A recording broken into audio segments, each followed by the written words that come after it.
Hi hello வணக்கம் மக்களே. நான் தாங்க உங்கள் மீரா. என்னோடய கதையை கேட்டுட்டு எனக்கு சப்போர்ட் பண்ணுற எல்லாருக்கும் என்னோடய மனமார்ந்த நன்றி தெரிவிச்சுக்கிறேன். இந்த வாரம் என்ன கதைன்னு பார்க்கலாமா? வாங்க. பார்ட்டி எத்தனை மணிக்கு அருண்? Night 9 sir. ஓகே என்று ஃபோனை வைத்த அசோக் பேருக்கேற்றவாறு இளவரசன் போல் கம்பீரமாகவும் பார்வையில் ஆளுமை நிறைந்த மிடுக்கோடும் இருந்தான். பெண்கள் மனதை கவரும் ஆணழகன் அவன். அன்றிரவு பார்ட்டிக்கு தன் பிரிய அனுசியாவுடன் வந்தவனை அனைவரும் வைத்த கண் எடுக்காமல் பார்த்தனர். பெண்கள் தங்கள் காதல் வலையில் அவனை கவர முயற்சி செய்தனர். ஆனால் அவனோ யாரையும் கண்டு கொள்ளாமல் பார்ட்டியை என்ஜாய் செய்தான். பார்ட்டியிலிருந்து நைஸாக நழுவிய அனுசியா அங்கிருந்த ஒரு வெயிட்டரிடம் பணம் கொடுத்து ஏதோ பேசிக்கொண்டிருந்தாள். நான் சொல்கிறபடி வேலையை கச்சிதமாக முடிச்சா நீ கேட்டதை விட அதிகமாக பணம் கிடைக்கும். சரிங்க மேடம். ஒன்றும் தெரியாதது போல் மீண்டும் வந்து பார்ட்டியில் சேர்ந்து ஆடினாள். முடிந்ததும் அனைவரும் கிளம்பினார்கள். லிஃப்டில் செல்லும் போதே அனுஷ்யா, காலையில் நம்மளுக்கு எத்தனை மணிக்கு ஃப்ளைட்? Morning 10 sir. ஓகே, 9:45க்கு எனக்கு அலாட் பண்ணணும். ஓகே சார் என்றாள் அவள். பேசிக்கொண்டே தன்னறைக்குள் நுழைந்தவன் குளித்துவிட்டு குளியலறையிலிருந்து வெளியே வந்ததும் கதவு தட்டும் சத்தம் கேட்டது. யாராயிருக்கும்? யோசித்து கொண்டே கதவை திறந்தான். ஆடைகள் களைந்த நிலையில் ஒரு பெண் வேகமாக கதவை தள்ளிக்கொண்டு உள்ளே வந்து கதவை மூடினாள். யார் நீ? ஏன் ஏறுமுக்கு என்று அவன் சொல்லி முடிக்கும் முன், ப்ளீஸ் சார், என்னை காப்பாத்துங்க என்று கண்ணீருடன் அவனிடம் கேட்டாள் அவள். அதற்குள் கதவை தள்ளிக்கொண்டு திபுதிபுவென 4 அடியாட்கள் அந்த அறைக்குள் வந்தார்கள். டேய், யாருடா நீங்க என்று கோபமாக கேட்டான் அசோக். நாங்கள் அந்த பொண்ணை கூட்டிகிட்டு போக வந்திருக்கோம். நீ எதுவும் பிரச்சனை பண்ணாமல் இருந்தால் உனக்கு நல்லது. இல்லைன்னா என்னடா பண்ணுவீங்க? என்னை மீறி இந்த பொண்ணை நீங்கள் கூட்டிகிட்டு போங்கடா பார்க்கலாம் என்றான் அசோக். நீ சொன்னால் கேட்க மாட்ட என்று அசோக்கை அடிக்க வந்தவனின் கையை மடக்கி அவனை அடித்து துவைத்தான். மற்ற மூவரும் அவன் மீது பாய அவர்களையும் ஒரு கை பார்த்தான் அவன். அதற்குள் ஹோட்டல் மேனேஜர் அங்கு வந்து, என்ன சார் ப்ராப்ளம் என கேட்க, ஒன்றும் இல்லை, இவங்க 5 பேரும் திருடங்க. நான் கையும் களவும் பிடிச்சிட்டேன். நான் இவங்களை போலீஸில் ஹேண்ட் ஓவர் பண்ணிடுறேன் சார். உங்கள் உதவிக்கு ரொம்ப நன்றி என்று போலீஸுக்கு ஃபோன் செய்ய அவர்கள் வந்ததும் அந்த அடியாட்களை அழைத்து சென்றனர். அதுவரைக்கும் தன் அறையில் கட்டிலின் கீழ் ஒளிந்திருந்தவளை வெளியே வா என அழைத்தான். பயந்தபடி அழுது கொண்டே எழுந்து நின்றாள் அப்பெண். பயப்படாத, நீ சேஃபாக தான் இருக்க. இப்போ சொல்லு, என்ன நடந்தது? எங்கள் ஊருக்கு திருநெல்வேலி பக்கத்தில் ஒரு கிராமம். எங்கள் அப்பா ஒரு குடிகாரர். ஒரு நாள் குடிபோதையில் எங்கள் அம்மாவை அடிச்சே கொன்னுட்டு அவரும் தன் மேலே நெருப்பு வச்சுக்கிட்டார். ஒரே நேரத்தில் 2 பேரையும் இழந்து அனாதையாக நின்ன என்னை சொந்தக்காரங்கெல்லாம் சேர்ந்து சென்னையில் ஒரு அனாதை ஆசிரமத்தில் சேர்த்து விட்டாங்க. அதுக்கப்புறம் என்னை பார்க்க யாரும் வரலை. அவள் பேச பேச அமைதியாக கேட்டுக்கொண்டு நின்றான் அசோக். அவனை பார்த்து கொண்டே சற்று அமைதியாகி பின் பேசலானால் அவள். எம்காம் படிச்சிருக்கேன். படிச்சுக்கிட்டே வேலைக்கு ட்ரை பண்ணலாம்னு பேப்பரில் விளம்பரம் பார்த்தேன். இந்த ஹோட்டலில் இன்டர்வியூன்னு போட்டிருந்துச்சு. வேலையும் எனக்கு பிடிச்சது. அதனால தான் நான் சேர்ந்து இன்டர்வியூக்கு இங்கே வந்தேன். வந்தப்புறம்தான் தெரிஞ்சது இவங்க நல்லவங்க இல்லை, பொண்ணுங்களை வேறு மாதிரி என்று சொல்ல முடியாமல் கதறி அழுதாள். அவனை அறியாமல் அவள் கைகளை பற்றியவன், கவலைப்படாத, அழாத ப்ளீஸ் என்றான். உன்னை பத்திரமா உங்கள் ஆசிரமத்துக்கு நான் சேர்த்து விடுறேன், சரியா? என்று தலையாட்டினார். தன் மொபைலில் இருந்து அனுசியாவை அழைத்தான். ஹலோ, சொல்லுங்கள் சார். என் ரூமுக்கு உடனே வாங்க. தன் ரூமுக்கு வந்த அனுசியாவிடம், இந்த பொண்ணு இன்னைக்கு நைட்டு உன் கூட தங்கிக்கிட்டும், காலையில் கிளம்பிடுவாங்க. அந்த பொண்ணை முறைத்து கொண்டே அழைத்து சென்றார். தன் ட்ரெஸ்ஸை அவளுக்கு மாற்றிக்கொள்ள கொடுத்து அதற்குள் டாக்டர் வந்து அவளை பரிசோதித்து ஊசி மாத்திரை கொடுத்து சென்றார். அனுசியா அந்த பெண்ணிடம் எதுவும் பேசவில்லை. கலைப்பெண் அவளும் உறங்கினாள். சிறிது நேரத்தில் ஃபோன் அழைப்பு சத்தம் கேட்டு கண் விழித்தாள். ஃபோனை காதில் வைத்த அனுசியா, மெதுவாக பேசு, யாருக்கும் நம்ம திட்டம் தெரிஞ்சிடக்கூடாது. சரிங்க மேடம், நீங்கள் கொடுத்த போதை மாத்திரையை நீங்கள் சொன்ன மாதிரியே பாலில் கலந்து உங்கள் கூட வந்தவருக்கு கொடுத்துட்டேன். சரி, இன்னும் கொஞ்ச நேரத்தில் நான் அந்த ரூமுக்குள்ளே போயிடுவேன். அப்போது நீ வந்து ரூமை வெளியில் லாக் பண்ணிவிடு. நான் சொன்ன மாதிரி காலையில் ப்ரெஸ்ஸுக்கும் இன்ஃபார்ம் பண்ணி வர சொல்லிவிடு. மற்றது தன்னால் நான் நினச்ச மாதிரி நடக்கும். சரிங்க மேடம், நான் வேலையை கச்சிதமாக முடிச்சுட்டு உங்களை வந்து பார்க்குறேன் என்றான் அவன். சரி என்று ஃபோனை வைத்தாள். நானும் இந்த ஆஃபீஸில் சேர்ந்ததுலேருந்து 3 வருஷமா உன்னை என் வலையில் சிக்க வைக்க என்னென்னவோ திட்டம் போட்டுட்டேன். எதுவும் சக்ஸஸ் ஆகலை. ஆனால் இந்த தடவை உன்னால் தப்பிக்கவே முடியாத அசோக். இன்றைக்கி நைட் நமக்குள்ளே எதுவும் நடக்கலைன்னாலும் நீ என்கிட்ட தப்பாக நடந்துக்கிட்டேன்னு சொல்லி உன்னை என் கழுத்தில் தாலி கட்ட வச்சிருவேன். அப்புறம் என்ன? உன் எல்லா சொத்தும் எனக்குத்தான், நீயும் என் காலடியில் என்று சொல்லி வன்மமாக சிரித்தாள். அவள் பேசுவதை தூங்குவது போல் கண்மூடி கேட்டுக்கொண்டிருந்தவளுக்கு அதிர்ச்சியாக இருந்தது. சி, இவ்வளவு கேவலமான திட்டம் போடுறாள். எப்படிப்பட்ட பொண்ணு இவ என நினைத்தவள், எப்படியாவது இவளை நம்ம தடுக்கணுமே. போனை வைத்த அனுசியா வெளியே வர கதவருகே செல்ல மேஜையில் இருந்த பூச்சாடியை எடுத்து அவள் தலையில் அடித்தாள் அந்த பெண். அடிபட்டு மயங்கியவளை கையும் காலும் வாயையும் சேர்த்து கட்டிவிட்டு அந்த அறையை வெளியே பூட்டிவிட்டு எதிரே இருந்த அசோக்கின் அறைக்குள் சென்றாள். இதை மறைந்திருந்து கவனித்த அந்த வெயிட்டர் அறை கதவை வெளியே மூடினான். அப்போதுதான் பாலை குடித்துவிட்டு கிளாஸை டேபிளில் வைத்தான் அசோக். அவளை பார்த்ததும், நீ ஏன் இப்போ இங்கே வந்தா என்று அவன் சொல்லும் முன் அவன் கொஞ்சம் கொஞ்சமாக சுயநினைவை இழக்க ஆரம்பித்தான். தன் மண்டைக்குள் ஏதோ மாற்றம் நிகழ்வதை உணர்ந்தவன் கண்கள் இரண்டாக தெரிய ஆரம்பித்தது. அவன் தலையை பிடித்து அவன் நிலையை பார்த்து பதறியவள், வாங்க சார், நீங்கள் குளிச்சா சரியாயிடும். தன் கையை பிடித்து இழுத்தவளை கீழே தள்ளிவிட்டான். என்கிட்ட வராத, நீ முதல்ல அங்கிருந்து போ என்று கத்தினான். நேரம் ஆக ஆக சுத்தமாக சுயநினைவை இழந்தான். சிறிது நேரத்தில் தான் என்ன செய்கிறோம் என்று அறியாமல் அருகில் இருந்தவளின் மேல் பார்வையை வீசினான்.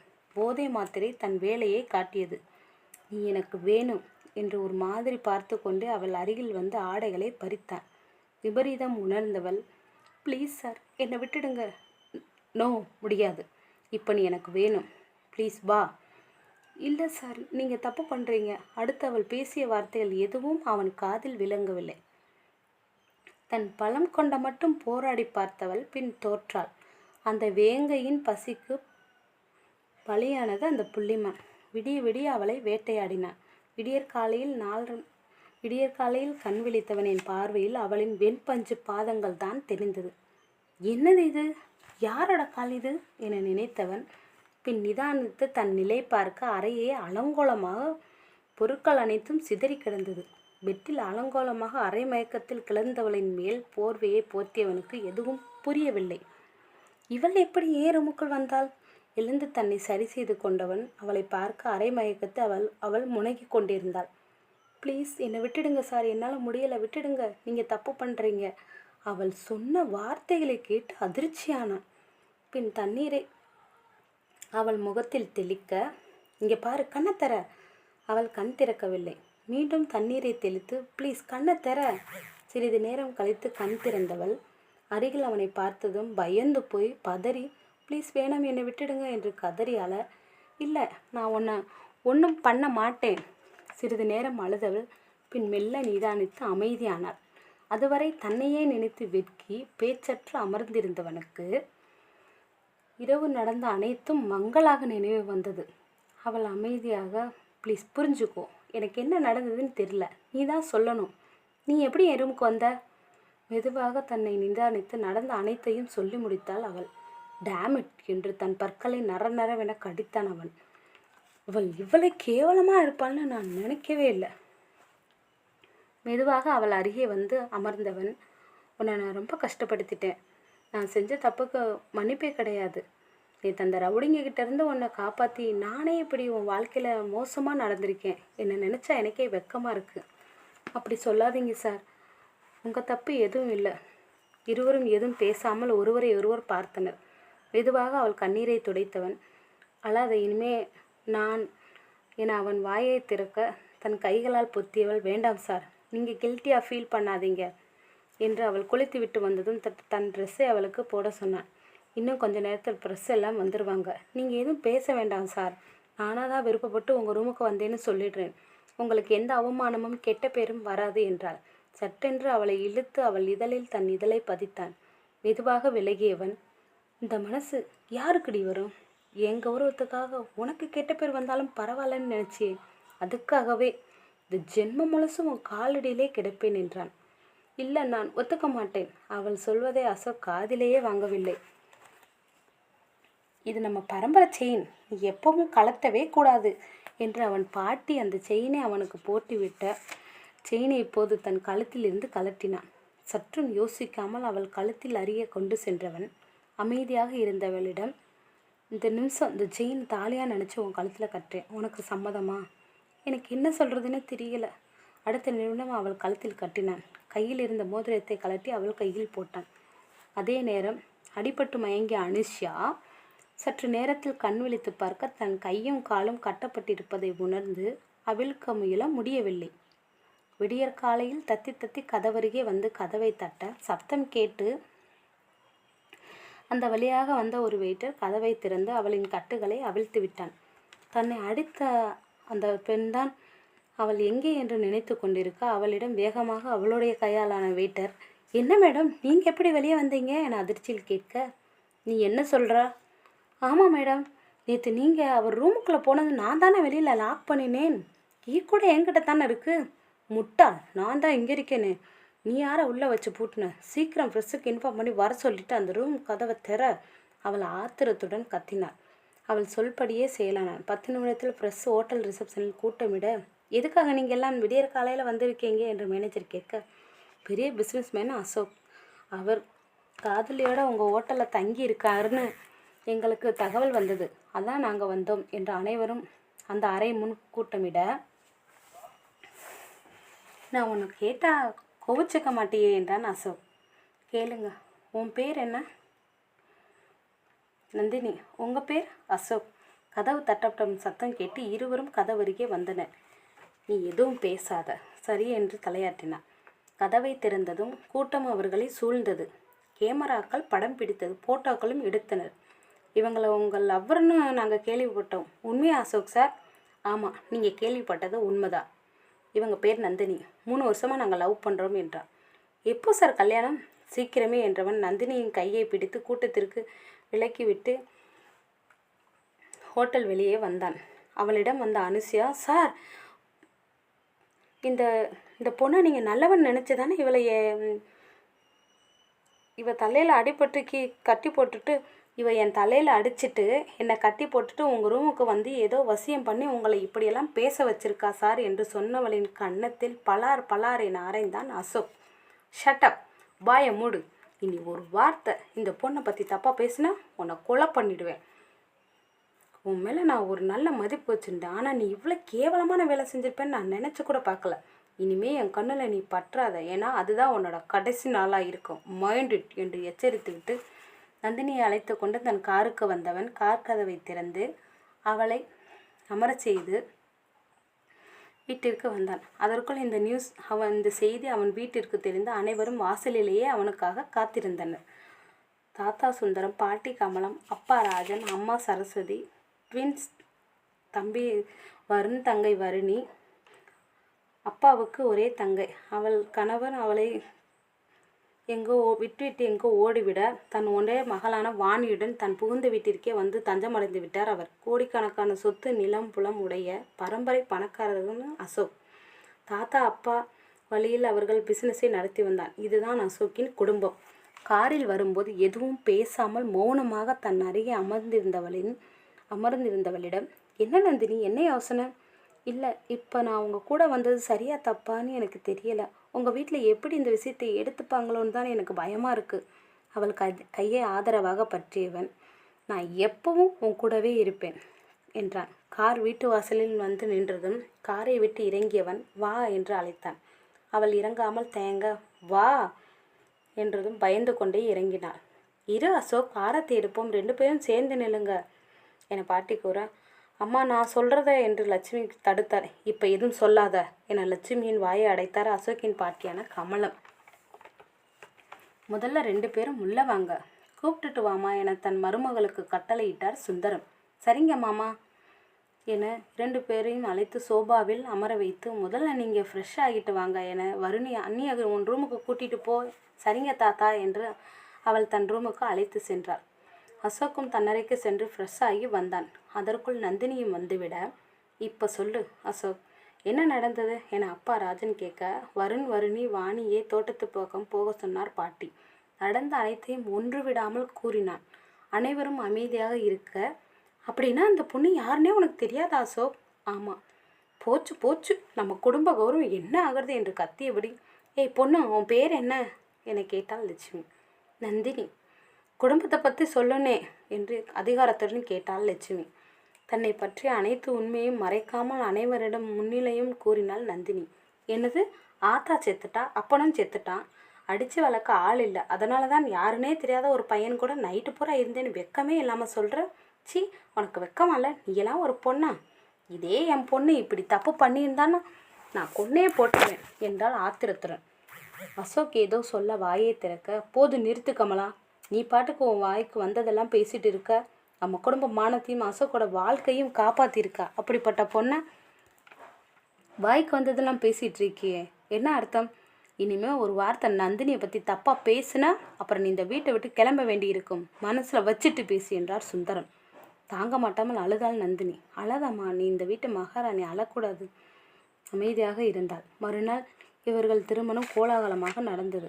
இரவு முதலிரவுக்காக நந்தினியை தயார்படுத்தி கொண்டிருந்தால் கமலாவும் சரஸ்வதியும். இங்கே பாரு நந்தினி, நடந்த சம்பவத்தில் உங்கள் தப்பு எதுவும் இல்லை, யதார்த்தமாக நடந்தது. நீ தேவையில்லாமல் எதுவும் மனசை போட்டு குழப்பிக்காதம்மா, எல்லாத்தையும் மறந்துட்டு சந்தோஷமாக உங்கள் வாழ்க்கையை தொடங்குங்க என்று தலையாட்டினாள் நந்தினி. என் நகைகளை எடுத்துட்டு வரேன் என்று கமலாம் சொல்ல, நானும் வரேன் அத்தை என்று சரஸ்வதியும் அவர் பின்னால் நகர்ந்தாள். அமைதியாக அமர்ந்திருந்த நந்தினியின் அறைக்குள் வந்தனர் லட்சுமியும் அவர் மகளான வாணியும். இந்த அனாதைக்கு வந்த வாழ்க்கையை பார்த்தியாடி?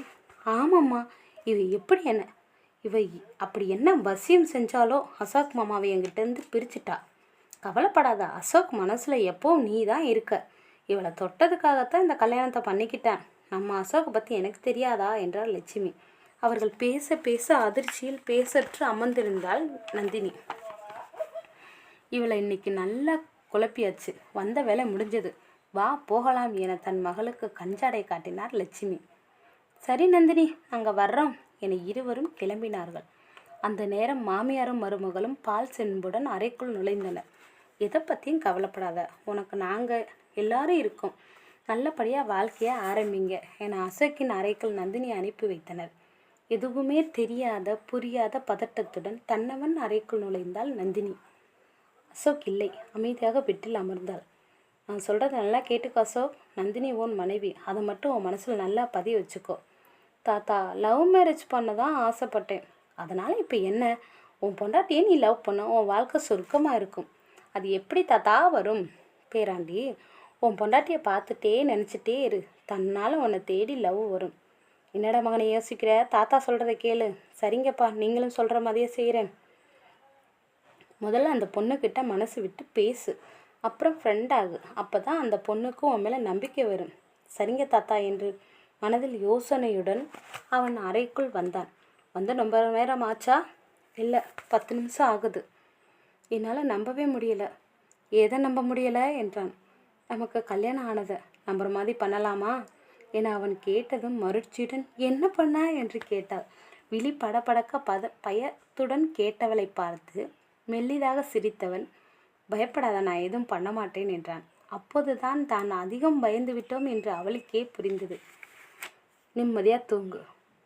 நீங்கள்? நான் வெளியே போய் படுக்கவா? இல்லை வேண்டாம், நான் எங்கே தூங்க நீயே சொல்லு என்றான் அப்பாவியாக.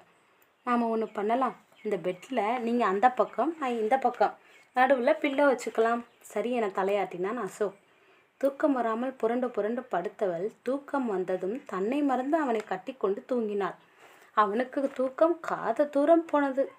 அசையக்கூட விடாமல் அவனை இறுக்கி அணைத்து கொண்டு உறங்குபவளை விலகாமல் பார்த்தான். முதன்முறையாக பெண்ணின் தொடுகையில் ஆடவன் தன் ஆண்மையின் அவஸ்தையை உணர்ந்தான். புதுவிதமாக இன்ப அனுபவமாக இருந்தது. விடியற்காலையில் சீக்கிரம் குளித்து ரெடியாகி கீழே வந்தான். சுந்தரமும் ஹாலில் டீ குடித்து கொண்டிருந்தார். மாமியாரும் மருமகளும் கிச்சனில் இருந்தனர். அம்மா, எனக்கும் டீக்கு ஆர்டர் கொடுத்துவிட்டு தன் அருகில் அமர்ந்த அசோக்கின் சிவந்த விழிகளை பார்த்து, என்ன சார், நைட்லாம் தூங்கலை போல? எனக்கு எதுவுமே தெரியாதுன்னு சொன்னேன், இப்போ சிவந்து இருக்கிற உன் கண்ணு சொல்லுது நைட் நடந்ததே. அட போங்க தாத்தா, நீங்கள் வேற. நான் எதுவும் பண்ணலை, அவள் தான் என் இடுப்பெலும்பு உடைச்சிட்டா. என்னது என்று தாத்தா வாயை பிளக்க, நீங்கள் ஏன் தாத்தா இப்படி சாக்காகுறீங்க? அவள் தூங்கும்போது என் மேலே கை காலை போட்டு அசந்து தூங்கிட்டா. எனக்கு தான் ஒரு மாதிரியாக இருந்தது. என் ரூமில், என் பெட்டில், என் பக்கத்தில், அதுவும் நேற்று வரை யாருன்னே தெரியாத ஒரு பொண்ணு படுத்தா எனக்கு எப்படி தாத்தா தூக்கம் வரும்? அதான் நைட்டு ஃபுல்லாக தூங்கலை. அவன் பேச்சை கேட்டு சிரித்த தாத்தா, அசோக், ஆரம்பத்தில் இதெல்லாம் பிடிக்காம தான் இருக்கும். ஆனால் நாள் ஆக ஆக அவங்க கூட இருக்கிறது தான் நம்ம மனசு தேடும், விரும்பவும் செய்யும். ஏன் உனக்கு நந்தினியை பிடிக்கலையா? பிடிச்சிருக்கு, ஆனால் அவனா எல்லாம் தன்னால் நடக்கும் என்றார் அவர். அசதியில் தன்னை மறந்து தூங்கியவள் காலையில் நேரம் கழித்தே எழுந்தாள். அசோக்கை பார்த்தால் அவன் அறையில் இல்லை. மணி 8ஐ காட்டியது. அச்சோ, மணி 8! இவ்வளோ நேரமாவா தூங்கணும்? நம்மளை எல்லாரும் என்ன நினைப்பாங்க? ஹாஸ்டலில் காலையில் 5 மணிக்கே எழுப்பியவள் இங்கே 8 மணிக்கு எழுந்தது அவளுக்கே சங்கடமாக இருந்தது. யோசித்து கொண்டே பெட்டில் அமர்ந்திருந்தாள். கதவை தட்டி கொண்டு பாட்டி உள்ளே வந்தார். அவரை பார்க்க அவளுக்கு சங்கடமாக இருந்தது. சாரி பாட்டி, ஹாஸ்டலில் சீக்கிரம் எழுந்திருவேன், இன்னைக்கு லேட்டா என்று இடைமறித்தவரை அவர் முகத்தில் வெக்கம் கொள்வதற்கு பதில் பயமே தெரிந்தது. அதிலேயே இரவு நடந்ததை யூகித்தவர், அதனால் இப்போ என்ன நந்தினி, நீ அசந்து தூங்கிட்ட, அவ்வளோதானே, சரி விடு. என்ன பாட்டி, உங்களுக்கு என் மேலே கோபம் இல்லையா? கோவப்படுற அளவுக்கு நீ எந்த தப்பும் பண்ணலை, அதனால் இப்போ குளிச்சுட்டு வா, டிஃபன் சாப்பிடலாம். சரிங்க பாட்டி, இதோ 1/2 மணி நேரம் என்று கூறி குளியலறைக்குள் புகழ்ந்தாள். கணவனுக்கு டீ கொடுத்த சரஸ்வதி, என்னங்க, நம்ம அசோக் வாழ்க்கையை நினச்சேன், நான் ரொம்ப பயந்தேன். ஆனால் இப்போ அந்த பயம் இல்லை. ஏன்? அந்த பொண்ணு நந்தினி எனக்கு ரொம்ப பிடிச்சிருக்கு. பார்க்க அமைதியாகவும் அடக்கமாகவும் இருக்கா. அதோட நம்ம உயிராக நேசிக்கிற அசோக்கோட உயிரையும் காப்பாற்றிருக்கா. ஆமாம் சரசு, நந்தினி மட்டும் இல்லைன்னா நம்ம குடும்பமான இந்நேரம் காத்தோடு போயிருக்கும். பெரிய கண்டத்துலேருந்து நம்ம பையன் தப்பிச்சிருக்கான். சரி, நானும் அப்பாவும் ஆஃபீஸ் கிளம்புறோம். சரிங்க, அசோக் 1 வாரம் ஆஃபீஸ் வர வேணாம், நாங்கள் பார்த்துக்குறோம். சரி என்றாள் சரஸ்வதி. ரெடியாகி நந்தினியும் கீழே வர 2 பேருக்கும் டிஃபன் பரிமாறினார்கள். இருவரும் அமைதியாகவே சாப்பிட, அசோக் 2 பேரும் கோயிலுக்கு போயிட்டு வாங்க. சரிங்க பாட்டி. காரில் இருவரும் எதுவும் பேசாமல் கோவிலுக்கு சென்றனர். இவர் கண்ணு ஏன் செவந்திருக்கு? கேட்டால் என்ன நினைப்பாரோ? வேணாம். என்ன ஏதோ யோசனை என கேட்டான். ஒன்றுமில்லை, உங்கள் கண்ணு செவந்திருக்கு, அதான் பார்த்தேன். நான் நேற்று தான் நல்லா தூங்கினேன், அதான் என் கண்ணு செவந்திருக்கு. உங்களை பார்த்தா அப்படி தெரியலையே. மனுஷனை பாடா படுத்தி எடுத்துட்டு ஏன் தூங்கலைன்னு கேள்வியாக கேட்குற? நான் என்ன பண்ணினேன்? இப்போ நம்ம கோவிலுக்கு போகிறோம், சமயம் வரும்போது விளக்கமாக சொல்கிறேன். மௌனமாக சிரித்து கொண்டார். 1 வாரம் ஓடியது. அவளை காலேஜில் சேர்த்து விட்டிருந்தான். காலையில் அவளை காலேஜுக்கு கூட்டி செல்வான். காலேஜ் விட்டதும் ஒரு சில நேரம் அவனே அழைத்து வந்து விடுவான். சில நேரம் ரெகுலர் ஆட்டோவில் வந்து விடுவாள். ஒரு நாள் காலேஜில் பாடத்தை கவனித்து கொண்டிருக்கையில், எஸ்கியூஸ் மீ மேடம், நந்தினிங்கிற பொண்ணை தேடி ஆள் வந்திருக்கு மேடத்திலும் சொல்லிவிட்டு பியூன் கிளம்ப, நம்மளை தேடி யார் வந்திருப்பாங்க யோசனையுடன் வெளியே வந்தவள் அவனை பார்த்து ஆச்சரியத்தில், நீங்களா? நான் எதிர்பார்க்கவே இல்லை, என்னால் நம்பவே முடியல. என்ன திடீர்னு இந்த பக்கம்? வா போகலாம். எங்க? நான் 2 ஹவர்ஸ் உனக்கு பர்மிஷன் சொல்லிட்டேன், நானும் சொல்லிட்டு வரேன் என்று கல்லூரியின் மேலாளர் சொல்லிவிட்டு கிளம்பினார். என்ன அமைதியாக வர்றீங்க மேடம்? நிஜமாவே நீங்கள் தானா? ஏன் அப்படி கேட்குற? இந்த மாதிரி டிஷர்ட்டில் நீங்கள் வீட்டில் தானே போடுவீங்க, காலையில் கூட க்ரீன் கலர் ஷர்ட்டில் தானே ஆஃபீஸ் போனீங்க, இப்போ டிஷர்ட், அதுவும் பைக்கில் என்ன தேடி வந்திருக்கீங்க? அதான். அதுவா, எனக்கு லவ் மேரேஜ் பண்ணணும்னு ரொம்ப ஆசை, ஆனால் முடியலை. இந்த காலேஜில் நந்தினின்னு ஒரு பொண்ணு ரொம்ப அழகாக இருப்பாங்கன்னு சொன்னாங்க, அதான் அந்த பொண்ணை லவ் பண்ணலாம்னு வந்தேன். அவன் சொல்வதை கேட்டு வெட்கப்பட்டு சிரித்தாள். ஐஸ்கிரீம் பார்லரில் அவள் ஐஸ்கிரீம் சாப்பிட அவன் அவளையே பார்த்திருக்க, நீங்கள் எதுவும் சாப்பிடலையா? சாப்பிடத்தான் வெயிட் பண்ணிகிட்ருக்கேன். என்னது? அவள் கேட்க, எனக்கு வேணாம், நீ சாப்பிடு, இனிமேல் காலேஜுக்கு அடிக்கடி லீவ் போடணும் என்றான். ஏன்? நான் உன்னை லவ் பண்ணணும், அதுக்காக. வீட்டில் தெரிஞ்சா பார்த்துக்கலாம் என்றான். வருணி அவளிடம் பாடத்தில் ஏதோ சந்தேகம் கேட்க, என்ன நீ இப்போலாம் எதோ யோசனையிலேயே இருக்கீங்க, அண்ணன் நினைப்பா? சி, அப்படியெல்லாம் இல்லை என்று வெட்கப்பட்டாள். வயசுக்கு ஏற்ற மாதிரி பேசு, போய் படி என்று அவளை விரட்டியபடி அங்கு வந்தார் லட்சுமி. என்னடி இப்போல்லாம் அடிக்கடி வெட்கப்படுற, ரொம்ப சந்தோஷமாக இருக்கியோ? மௌனமாக தலை குனிந்தபடி எழுந்து நின்றாள் நந்தினி. நான் சொல்கிறத நல்லா மனசில் வச்சுக்கோ, அசோக்கிட்ட இருந்து தள்ளியே இருக்கணும். அவனா உங்ககிட்ட வந்தாலும் நீ விலைக்கு போயிடணும், புரிஞ்சுதா? சரி என தலையாட்டினாள். உன் தகுதி தெரிஞ்சு நடந்துக்கோ. என் பொண்ணு வாழ வேண்டிய வாழ்க்கையை தான் நீ வாழ்ந்துட்டு இருக்க, உனக்கெல்லாம் சந்தோஷம் ஒரு கேடா என அவளை வார்த்தைகளாக குத்தி காட்டினாள். மௌனமாக அழுதபடி தன் அறைக்குச் சென்றாள். வெகு நேரம் அழுதாள். பாட்டி வந்ததும் வேகமாக கண்களை துடைத்தாள். வாங்க பாட்டி. என்னாச்சு நந்தினி? ஏன் உன் முகம் ஒரு மாதிரி இருக்கு? ஒன்றுமில்ல பாட்டி, தலைவலியாதான். நான் டீ கொண்டு வரவா? வேணாம் பாட்டி, நான் டேப்லெட் போட்டேன். சரிம்மா, நல்லா ரெஸ்ட் எடு, சரியாகிடும். சரிங்க பாட்டி. அவர் சென்றதும் வாசலில் விசில் அடித்தபடி அசோக் அறைக்குள் நுழைந்தான்.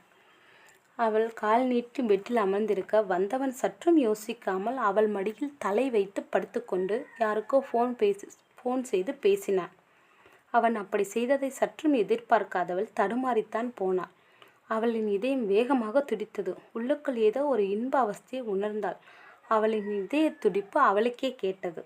அவன் எதுவும் அறியாதவன் போல் போனை பேசிவிட்டு எழுந்தவன் தன்னையே பார்த்து கொண்டிருந்தவளிடம் என்ன என்று புருவம் உயர்த்தி கேட்க, அமைதியாக ஒன்றுமில்லை என்று தலையாட்டினாள். நந்தினியின் நிலை உணர்ந்து தனக்குள்ளேயே சிரித்தவாறு எழுந்து சென்றான். இவன் இப்போது என்ன செய்தான்? தனக்குள் அவன் மேல் காதல் வந்ததை அவள் உணர்ந்தாள். 2 நாள் கழித்து காலையில் நந்தினி காலேஜ் கிளம்பி கொண்டிருந்தாள். அசோக் ஆபீஸ் கிளம்பி கொண்டிருக்க அப்போது கீழே ஹாலில் ஆரவாரம் கேட்க இருவரும் ஹாலுக்கு வந்தனர்.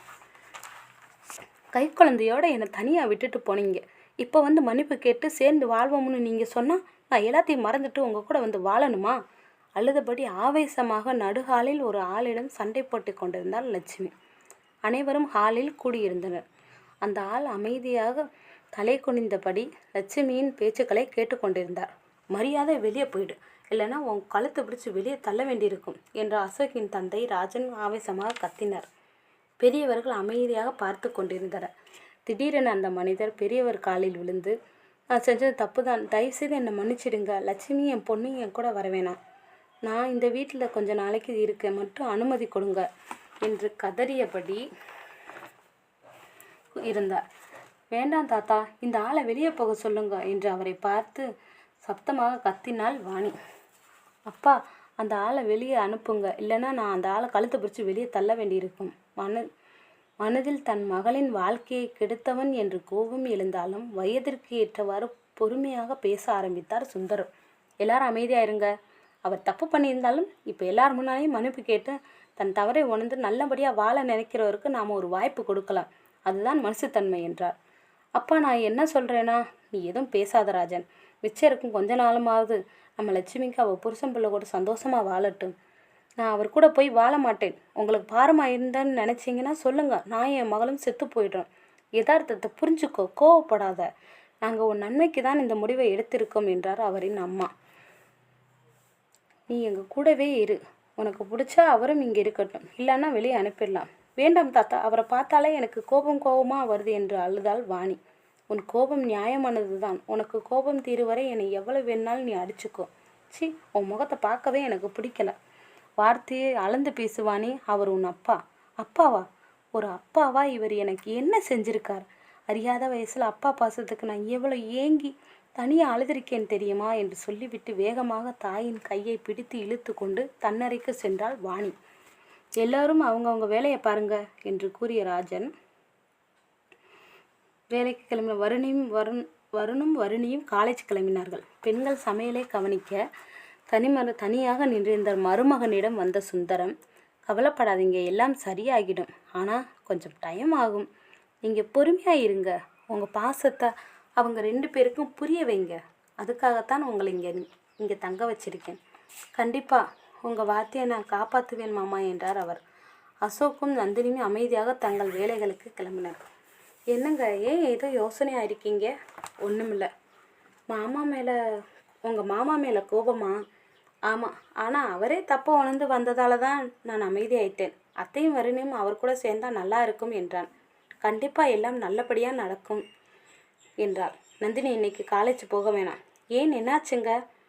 ஒன்றுமில்லை, நம்ம மூவிக்கு போகிறோம். நேற்றே டிக்கெட் புக் பண்ணிட்டேன். இன்றைக்கி முக்கியமான கிளாஸ் இருக்குங்க. நானும் முக்கியமான கிளாஸ் சொல்லிக் கொடுக்கத்தான் என்றவன் பேச்சை நிறுத்தினான். தெரிந்தாலும் வேண்டுமென்று என்ன கிளாஸ் சொல்லித்தர போகிறீங்க? போக போக தெரியும் சொல்லி அவன் மன்மத புன்னகை பூத்தான். அந்த சிரிப்பில் தன்னை தொலைத்தாள் பெண்ணவள். நாட்கள் நகர்ந்தன. ஒரு நாள் தோட்டத்திற்கு பூ பறிக்க சென்றாள் நந்தினி. அங்கு கணேசன் தனியாக அமர்ந்திருந்தார். தற்செயலாக வாணி அந்த பக்கம் வர, வாணி கொஞ்சம் தண்ணி கொண்டு வாமா யார் நீ? என்ன வேலை ஏவுற? இனிமேல் என் வேலை ஏவுறதா என் மேலே என்கிட்ட வேலை ஏவுறதோ பேச முயற்சி பண்ணுறதோ செய்யாத, அப்புறம் உனக்கு தான் கஷ்டம் என்று வார்த்தைகளால் அவரை காயப்படுத்திவிட்டு விறுவிறு என வீட்டிற்குள் சென்றாள் வாணி. இதை பார்த்த நந்தினிக்கு கஷ்டமாக விட்டது. உள்ளே சென்று தண்ணீர் கொண்டு வந்து இந்தாங்கப்பா குடிங்க என்றாள். வேண்டாமா, அவள் பேசினதை மனசில் வச்சுக்காதீங்க. சின்ன பொண்ணு கோவத்தில் தெரியாமல் பேசிட்டா. எனக்கு கஷ்டமாக இருந்தாலும் ஒரு பக்கம் சந்தோஷம்தான். ஏன்னா இத்தனை நாளை என் முகத்தை கூட பார்க்காத என் பொண்ணு இப்போ என்கிட்ட இவ்வளோ பேசினதே சந்தோஷம் என்று கண் கலங்கினார். தந்தையின் பாசம் இப்படித்தான் இருக்குமோ என்று எண்ணியவளின் கண்களில் கண்ணீர் வந்தது. நீ ஏமா அலற? உன்னை பற்றி கேள்விப்பட்டேன். அழாதடா, நீயும் என் பொண்ணு தான். உனக்கு யாரும் இல்லைன்னு நீ கவலைப்படாத. அப்பாவா நான் இருக்கேன் என கூறியவரின் என அவர் கூற சந்தோஷத்தில் அவர் தோளில் சாய்ந்து கொண்டாள். இதையெல்லாம் கவனித்து கொண்டிருந்த லட்சுமியின் கண்களில் அவரை அறியாமல் கண்ணீர் வந்தது. கணேசன் இந்த வீட்டிற்கு வந்ததிலிருந்து இன்று வரை லட்சுமியின் கோபம் படிப்படியாக குறைந்திருந்தது. ஆனால் தன் மகளின் கோபத்தை கண்டு கணவனிடம் இருந்து தள்ளியே இருந்தார். ஒரு நாள் முக்கியமான ஃபைலை வீட்டிலேயே வைத்துவிட்டு சென்ற அசோக் அதை எடுக்க மீண்டும் வீட்டிற்கு வந்தார். அன்று விடுமுறையில் இருந்த நந்தினி தோட்டத்து சிடுகளை பராமரிக்கல் அவளுடைய அழுக்காகிவிட மீண்டும் குளிக்கச் சென்றார்.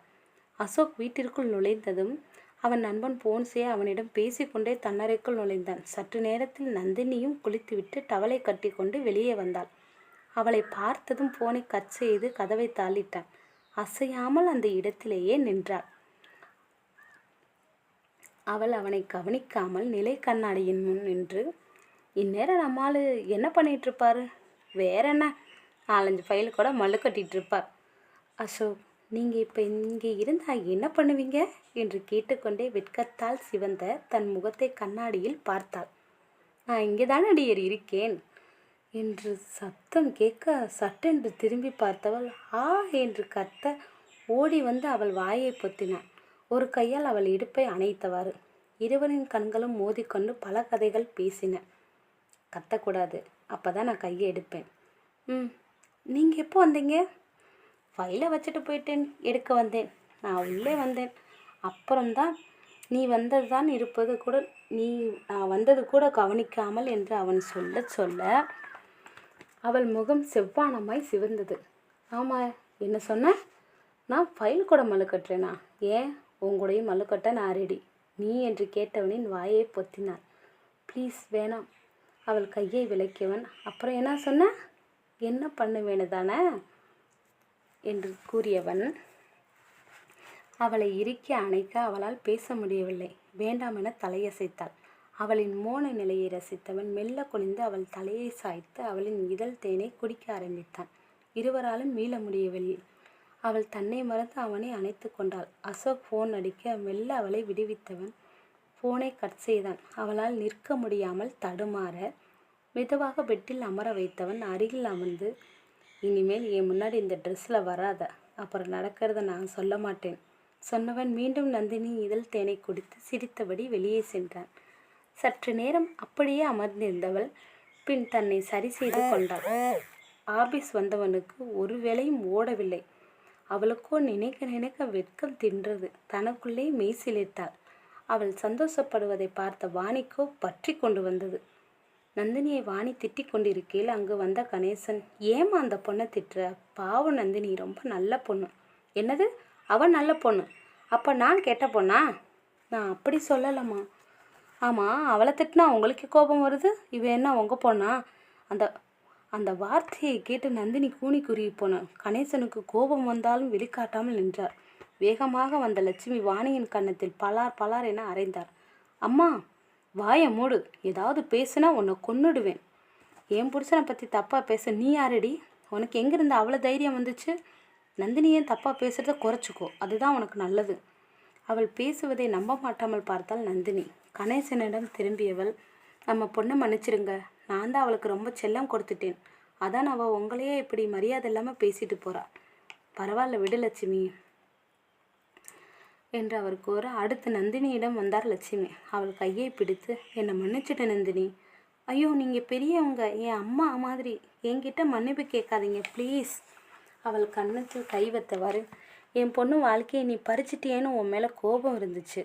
அதனால் உன் மனசு கஷ்டப்படுற மாதிரி எத்தனையோ தடவை நான் பேசியிருக்கேன். ஆனால் நீ அதையெல்லாம் மனசில் வச்சுக்காம என் கணவர்கிட்ட ரொம்ப அன்பாகவும் அக்கறையாகவும் ஒரு அப்பாவாக நினச்சி நீ அவர்கிட்ட நடந்துக்கிட்ட. அப்போதான் எனக்கு உன்னோட நல்ல மனசை நான் புரிஞ்சுக்கிட்டேன். அப்போவே உங்ககிட்ட மன்னிப்பு கேட்கணும்னு நினச்சேன். ஆனால் என் ஈகோ என்னை தடுத்துருச்சு. அவர் பேசுவதை கேட்டு தேம்பி தேம்பி அழ ஆரம்பித்து விட்டாள் நந்தினி.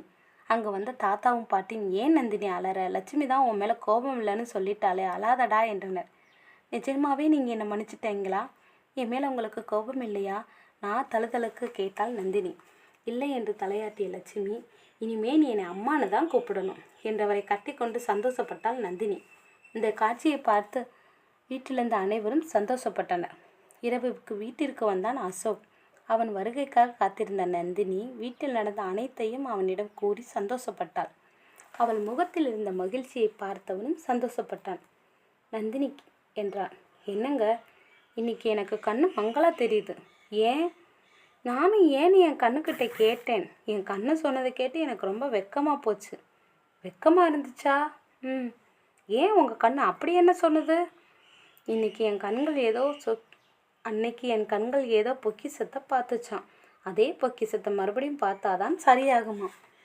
இதில் வெக்கப்பட என்ன இருக்குது? மறுபடியும் அந்த பொக்கிஷத்தை பார்க்க வேண்டியது தானே என்றாள் அவள். அது தப்பு. இதில் தப்பு என்ன இருக்குது? உங்கள் கண்ணு சரியாகும்னா அதுதானே முக்கியம். அப்போ நீ டவல் கட்டிக்கிட்டு வா. அந்த பொக்கிஷத்தை பார்த்தாதான் என் கண்ணு மங்களாச்சு. மறுபடியும் பார்த்தாதான் சரியாகும் என்றான் வசீகரமாக புன்னகைத்தபடி. அப்போதுதான் அவளுக்கு புரிந்தது அவன் எந்த பொக்கிஷத்தை சொல்கிறான் என்று. சீ பூங்க என்று ஓடினாள். மறுநாள் காலேஜில் தன்னுடைய கல்யாண பத்திரிகையை நந்தினியிடம் நீட்டினால் அவர்களின் நெருங்கிய தோழியான சபிதா. இன்னும் 5 நாள் தான் இருக்கு. கண்டிப்பாக நீயும் உன் ஹஸ்பண்டும் என் கல்யாணத்துக்கு வரணும். கல்யாணம் எங்க? ஊட்டி தான் ரவியோட சொந்த ஊர். அங்கே தான் கல்யாணம். வீட்டிற்கு வந்தவள் தன் அத்தையிடம் சென்றாள். என்ன நந்தினி, படிப்பெல்லாம் எப்படி இருக்கு? நல்லா தான் அத்தை படிக்கிறேன். உங்ககிட்ட ஒரு விஷயம் சொல்லணும். என்னம்மா? என் ஃப்ரெண்டு சபிதாக்கு இன்னும் 5 நாளில் கல்யாணம். என்னையும் அவரையும் கண்டிப்பாக வரணும்னு சொல்லியிருக்கா. போயிட்டு வாமா என்று சொல்லியபடி அங்கே வந்த தாத்தாவும் பாட்டியும் வந்தனர். அதே சமயம் அசோக்கும் வீட்டிற்குள் வந்தான். அசோக், நீயும் நந்தினி கூட கல்யாணத்துக்கு போயிட்டு வா. எனக்கு முக்கியமான வேலை இருக்கு பாட்டி. இதை கேட்டதும் நந்தினியின் முகம் வாடியது. எந்த வேலையாக இருந்தாலும் அதை தள்ளி வச்சுட்டு கண்டிப்பாக நீ கல்யாணத்துக்கு போகணும். நந்தினி முகத்தை பார்த்து குதூகலமாக சிரித்தவன், சரி என நான் போகிறேன் என்றான். நந்தினி மௌனமாக தன் அறைக்கு சென்றாள். அவள் பின்னாலேயே வந்தவன், ஏன் அந்த உம்முன்னு இருக்கா என்று தெரியாதவன் போல் கேட்க, என் கூட வர உங்களுக்கு பிடிக்கலையா? ஏன் அப்படி கேட்குற? பின்ன எல்லாரும் அவ்வளோ கம்பல் பண்ணுறாங்க. நீங்கள் என் கூட வருவீங்களா என்று கேட்டார். சும்மா என்று கண்ணடித்தவன், இந்த ஊட்டி பயணம் நம்மளுக்கு மறக்க முடியாதா இருக்கும். புரியலையே.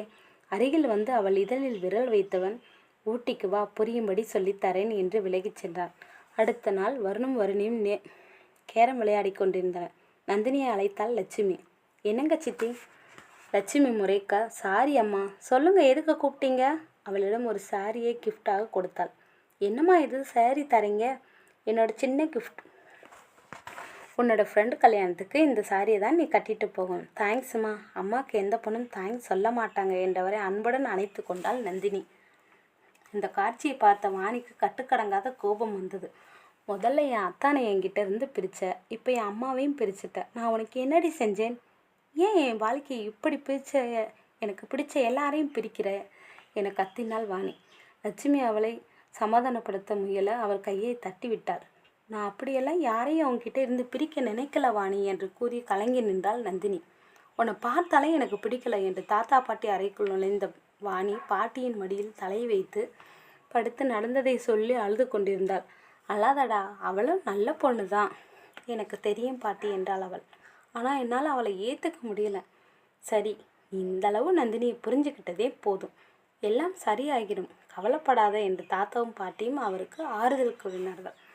1 வாரம் கழித்து ஊட்டிக்கு செல்ல லட்சுமி கொடுத்த சேரியை கட்டி கொண்டு கண்ணாடி முன் தன்னை பார்த்து சரி செய்து கொண்டிருந்தாள் நந்தினி. அந்த நேரம் தானும் கிளம்புவதற்காக உள்ளே வந்த அசோக் அவளை பார்த்து அசந்து நின்றான். அவளை ஏதேதோ செய்ய நினைத்த தன் உணர்வுகளை சமாளித்து கொண்டு கிளம்பலாமா என்றான். தன்னை ரசிப்பான் என்று நினைத்த நந்தினிக்கோ மிகவும் ஏமாற்றமாக இருந்தது. அனைவரிடம் விடைபெற்று காரில் கிளம்பினார்கள். சற்று தூரம் சென்று காரை நிறுத்தினான். அச்சோ, மறந்துட்டேனே. என்ன மறந்துட்டீங்க? இதைத்தான் என்று சொல்லி சற்றும் அவள் எதிர்பார்க்காத நேரத்தில் அவளை தன்னருகில் இழுத்து அவள் இதழில் முத்தம் வைத்து பிரிய மனமில்லாமல் விடுவித்து எதுவும் நடக்காதவன் போல் காரை ஓட்டினான். அவன் செயலில் அதிர்ந்தவள் மெல்ல தன் நிலைக்கு வந்து அவனை பார்க்க, என்ன இன்னும் வேணுமா? சி போங்க என்று வெக்கப்பட தன்னவளின் வெக்கத்தை ரசித்தவாறு காரை ஊட்டி நோக்கி ஓட்டி கொண்டிருந்தாள். சரியாக முகூர்த்த நேரத்திற்கு வந்த தன் தோழியை அணைத்து கொண்டாள் சபிதா. ஏய், இன்னைக்கு எனக்கு தான் கல்யாணம், ஆனால் என்னை விட நீ தான் ரொம்ப அழகா இருக்க. சும்மா இருடி, உன் பொய்க்கு ஒரு அளவே இல்லை. உண்மைதாண்டி சொல்கிறேன், வேணா அசோக் அண்ணனை கேளு என்று கூற அதே நேரம் அசோக்கும் நந்தினியைத்தான் பார்த்து கொண்டிருந்தாள். சட்டென்று கண்ணடித்தான். அதில் மெய் சிலித்தவள் தோழியின் புறம் திரும்பி கொண்டாள். ஃபோனில் யாருடனோ பேசிவிட்டு வந்தவன், நந்தினி டைம் ஆச்சு, கிளம்பலாமா? இப்போவே வா. ஆமாம், எனக்கு முக்கியமான வேலை இருக்குது. அது வந்து அவள் தயங்கி கொண்டிருக்கையில், நந்து அதான் அண்ணன் முக்கியமான வேலைன்னு சொல்கிறார்ல, நீங்கள் சாப்பிட்டு கிளம்புங்க என்றாள் சபிதா. என் தங்கச்சி ரொம்ப நல்ல பொண்ணு, அதான் அண்ணனை நல்லா புரிஞ்சிருக்கா. ரொம்ப தேங்க்ஸ்டா என்றவன் இருவரும் சாப்பிட்டு கிளம்பினார்கள். சீக்கிரமாக கூட்டிகிட்டு வந்துட்டேன்னு என் மேலே கோபமா? இல்லை, உங்களுக்கு வேலை இருக்குல்ல. இல்லை, நான் தான் சும்மா சொன்னேன். இன்னும் ஒரு வாரம் கழித்து தான் நம்ம ஊருக்கு போகிறோம். எனக்கு புரியலை. நீ என்ன சொன்னாலும் புரியலைன்னே சொல்கிற. அதுக்கு கண்டிப்பாக ட்ரீட்மெண்ட் கொடுக்கும். என்ன ட்ரீட்மெண்ட்? இன்றைக்கி நைட்டு தெரியும். இப்போ நம்ம எங்கே போகிறோம்? என் ஃப்ரெண்டு காயத்ரி போன மாதம் ஊட்டியில் புதுசாக ரெஸ்டாரண்ட் ஓப்பன் பண்ணியிருக்கா. என்னை இன்வைட் பண்ணினா. என்னால் தான் வர முடியல. அதான் இப்போ இங்கேயே ஒரு வாரம் தங்க போகிறோம். வீட்டில் யார்கிட்டையும் சொல்லலை. எல்லாருக்கும் தெரியும். என்ன தெரியும்? அது சஸ்பென்ஸ். அன்று மாலை ரெஸ்டாரண்ட் வந்து சேர்ந்தார்கள். ரிசப்ஷனில் இருந்த காயத்ரி வேகமாக வந்து இவர்களை வரவேற்றாள். அசோக்கும் காயத்ரியும் கை குலுக்கி கொண்டார்கள். இப்போ தான் இங்கே வரணும்னு தோணுச்சா அசோக்? நோ டைம் இல்லாதான்.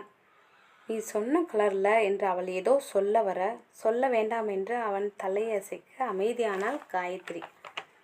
ரூம் கீயை வாங்கி கொண்டு அறைக்குள் வந்ததும், ரூம் அழகா இருக்குங்க சொல்லிக்கொண்டே தன் பக்கம் திரும்பியவளிடம் சேலையை கொடுத்தான். இன்ப அதிர்ச்சியில் சேலையை வாங்கி கொண்டவள், சூப்பராக இருக்குது, எனக்கு பிடிச்ச கலர். உனக்கு பிடிச்சிருக்கா? ரொம்ப பிடிச்சிருக்கு. நீ டயர்டாக இருப்ப, குளிச்சுட்டு இந்த சேலையை கட்டிக்கோ, நான் கீழே போயிட்டு வரேன். அவன் கீழே சென்றதும் நந்தினி ரெடியாகி கீழே வந்தாள்.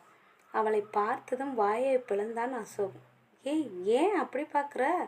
அவள் ஒன் ஒய்ஃப் தானே, புதுசாக பார்க்குறது போல் பார்க்குற? ஒவ்வொரு நாளும் அவள் புதுசாக தான் எங்கள் அண்ணுக்கு தெரிகிறா. சரி, நீயும் நந்தினியும் டின்னர் சாப்பிடுங்க, கார்டனில் பேசிகிட்டு இருங்க. அதுக்குள்ளே நான் நீ சொன்ன மாதிரி ரூம் ரெடி பண்ணுறேன்.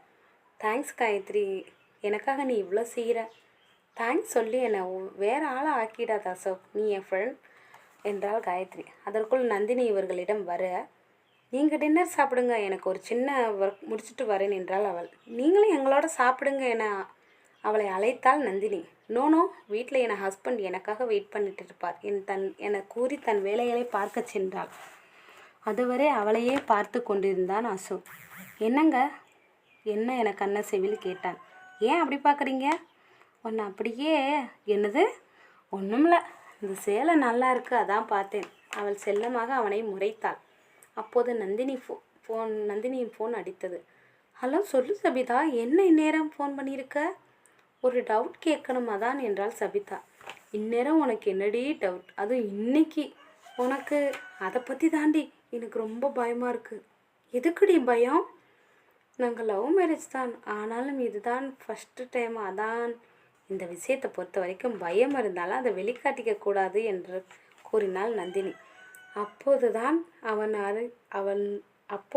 அவள் அருகில் ஒருவன் இருப்பதையே அவள் கவனித்தாள். பின் மெதுவாக சரிடி ஓகே பாய் என்று ஃபோனை வைத்தாள். ஓரளவு இவள் பேசுவதை கவனித்தவன் மௌனமாக சிரித்தான். என்ன சிரிக்கிறீங்க? நீ ஏன் ஒரு பயந்தாங்களி? உங்ககிட்ட ஐடியா கேட்டதை நினச்சி தான் சிரித்தேன். நான் ஒன்றும் பயந்தாங்களி இல்லை. அப்படியா? ஆமாம். அப்போ நான் என்ன சொன்னாலும் செய்வியா? கண்டிப்பாக செய்வேனே, பேச்சு மாறக்கூடாது. அப்படின்னா எனக்கு ஒரு கிஸ் கொடு. கிஸ்தானை கொடுத்தா போச்சு என அவன் அருகில் வந்தவளுக்கு அப்போதுதான் தான் என்ன செய்கிறோம் என புரிய வெட்கத்தில் தயங்கி நின்றார். அவள் முகம் பார்த்தவன் என்ன என புருவம் உயர்த்தி கேட்க அவன் இதழில் பட்டென்று முத்தம் வைத்துவிட்டு தங்கள் அறைக்குள் ஓடினான். நந்தினியின் பின்னால் அசோக்குக்கும் வந்தவள் தங்கள் அறையை பார்த்ததும் முகம் முழுவதும் வெட்கமாக திரும்ப அவன் அவளை அணைத்தபடி கதவை தாளிட்டான். அவன் கையில் பால் டம்ளர் இருந்தது. அதை பார்த்தவள், என்ன அசோக் நீங்க கொண்டு வரீங்க? ஒரு சேஞ்சுக்குத்தான் நந்து இன்னைக்கு என்று அவன் சொல்ல அசோக் சொல்ல வருவது புரிய அவள் வேகமாக அவன் வாயை பொத்தினாள். இந்த பாலக்குடி. வேண்டாம். ஏன்? இப்போதானே சாப்பிட்டோம், எனக்கு வேண்டாம். அப்படி சொல்லக்கூடாது. என்னை தாங்க உனக்கு தெம்பு வேணும். நீங்கள் ரொம்ப மோசம் என்று அவள் தலையை விழுப்பி கொண்டு முகத்தை மூடிக்கொண்டாள். அவளை குடிக்க வைத்தவன் தானும் குடித்து, சரி தூங்குவோமா என கூற, என்னது தூங்கவா என்று அவள் கேட்க சிரித்து கொண்டே அவளை கட்டி கொண்டவன் பின் நந்தினியை அணைத்து அவர்கள் இல்வாழ்க்கையை சந்தோஷமாக தொடங்கினார்கள். விடியலில் கண் விழித்தவள் அவன் முகம் பார்க்க அவன் தூங்கிக் கொண்டிருந்தான். மெல்ல நந்தினி எல்ல சட்டென்று அவளை போர்வைக்குள் இழுத்து கொண்டான் அவன். மதியம் வரை தூங்கியவளை மெதுவாக எழுப்பியவன், கும்பகர்ணிமா நீ தூங்குற, எந்திரிடி.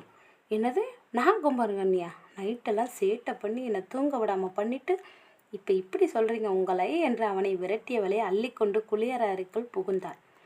இந்த நொடி போதும் தேடி சிந்தி உடைந்தேனே நானே, உடலும் உயிரும் மெழுகாய் உருகும் கண்ணாளனே